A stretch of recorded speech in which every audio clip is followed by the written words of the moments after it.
Hello students, कैसे हैं आप सब लोग। Environment chapter second last chapter है इंडियन इकोनॉमिक डेवलपमेंट का। इसके 10 मोस्ट इंपोर्टेंट एमसीक्यू क्लास हम देखेंगे आज और इसे पूरी तरीके से खत्म करेंगे। राइट, आज ही कोशिश करेंगे जो लास्ट चैप्टर वो भी खत्म कर दे और एमसीक्यू सीरीज पूरी तरीके से आज एंड कर देंगे। क्वेश्चन 10 है क्लास, हार्डली 10 मिनट्स के अंदर हो जाएगा। वीडियो एंड तक देखना और एक एक क्वेश्चन अच्छे से समझ लेना। पूरी कोशिश करूंगा पूरे के पूरे चैप्टर का अच्छे से रिवाइज करा दूं। सबसे पहला question, dash is the observed and projected increase in the average temperature of earth। तो क्लास एवरेज टेम्परेचर अर्थ का बढ़ता चला जा रहा है, वो क्या बोलते हैं उसको? Global warming. क्लास पूरे वर्ल्ड में अर्थ की बात चल रही है, इंडिया की बात नहीं, पूरे वर्ल्ड जो है प्रॉब्लम से जूझ रहा है ग्लोबल वार्मिंग की वजह से। क्लास अर्थ का जो टेम्परेचर है, जो टेम्परेचर है क्लास, वो कंटिन्यू बढ़ता चला जा रहा है। This is called global warming. The problem of dash is cause high level of chlorine or bromine compound। high level of chlorine और bromine compound mix होते हैं क्लास। तो क्या बनते हैं? कमेंट सेक्शन में क्लास मुझे बताना। मैंने शॉर्ट में क्लास लिखवा दिया है HFC, तुम कमेंट सेक्शन में क्लास इसका फुल फॉर्म बताओ। और इसकी वजह से होता क्या है class? Ozone depletion. Ozone layer में छेद हो जाता है जिसकी वजह से हार्मफुल रेज क्लास हम पे गिरती हैं, जिसकी वजह से क्लास बहुत सारे डिजीजेस होने के चांसेस होते हैं क्लास, जिसको बोलते हैं स्किन कैंसर डिजीजेस। और अंटार्कटिका में पाया भी गया क्लास कि ओजोन लेयर में होल था। उसके बाद मॉन्ट्रियल प्रोटोकॉल लाया गया ताकि क्लास जो ये हाइड्रोक्लोरोफ्लोरोकार्बन है उसको क्लास क्या किया जाए, उसको बंद किया जाए। ठीक है, क्लोरोफ्लोरोकार्बन बोलते हैं उसको क्लास, क्लोरोफ्लोरोकार्बन। ठीक है, क्लोरोफ्लोरोकार्बन इसको बोलते हैं, क्लोरोफ्लोरोकार्बन। ठीक है, CFC। ठीक है, CFC क्लोरोफ्लोरोकार्बन। एच वो नहीं था क्लास, हाइड्रो नहीं, क्लोरोफ्लोरोकार्बन। ओके, तो इसका सही आंसर है class ozone depletion. Dash is not a cause of environment degradation. Waste management से होता है, डिफॉरेस्टेशन से होता है, ग्लोबल वार्मिंग से इन्वायरमेंट होता है class. Guarding green cover, green cover जो अगर आप ग्रीन कवर रखते हो तो उससे क्लास नहीं होगा, तो अच्छी बात है। ये तीनों से क्लास क्या होता है? इन्वायरमेंट डिग्रेड होता है।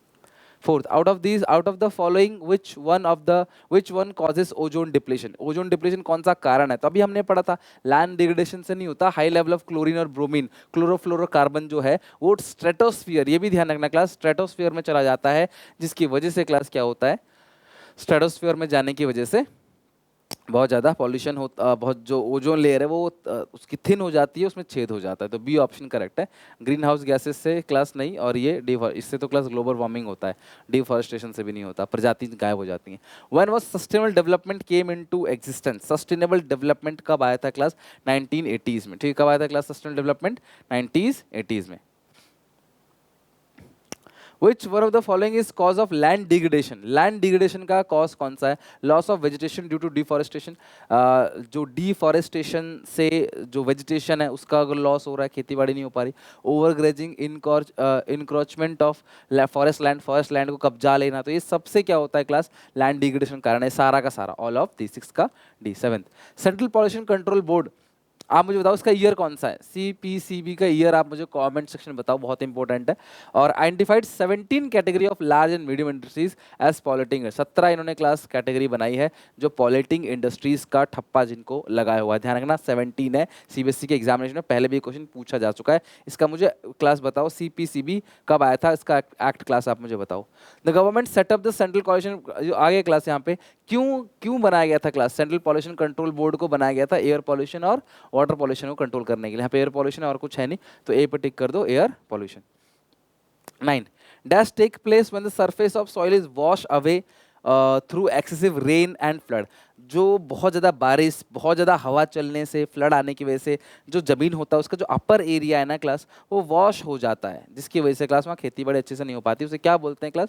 Soil erosion. सॉइल के जो ऊपर लेयर, अपर लेयर होता है सॉइल को, उसमें बहुत सारे न्यूट्रिएंट्स होते हैं लाइक फॉस्फोरस, पोटेशियम, जिसकी वजह से क्लास पौधे पनपते हैं, पौधों को न्यूट्रिशन मिलता है, उनको खाना मिलता है। अब हवा तेज चलती है, अगर अगर बारिश आती है या फिर बहुत ज़्यादा फ्लड आता है उस एरिया में, तो वो वॉश होकर चला जाता है ऊपर का एरिया, ऊपर का जो न्यूट्रिएंट है कहीं और चला आता है, और उसकी वजह से क्लास जो पैदावार है वो अच्छी नहीं होती, पौधों को पोषण अच्छे से नहीं मिलता, उसको सॉइल इरोजन बोलते हैं। Which of the following is not used as a strategy of sustainable development? Use of biogas, बिल्कुल यूज है। सोलर एनर्जी, बिल्कुल है। यूज ऑफ थर्मल पावर, नहीं, थर्मल पावर से क्या होता है? पॉल्यूशन होता है। यूज ऑफ हाइड्रो पावर, ये करेक्ट है। तो कौन सा क्लास नहीं यूज होगा सस्टेनेबल डेवलपमेंट की स्ट्रेटजी में? तो वो है क्लास पॉइंट नंबर सी।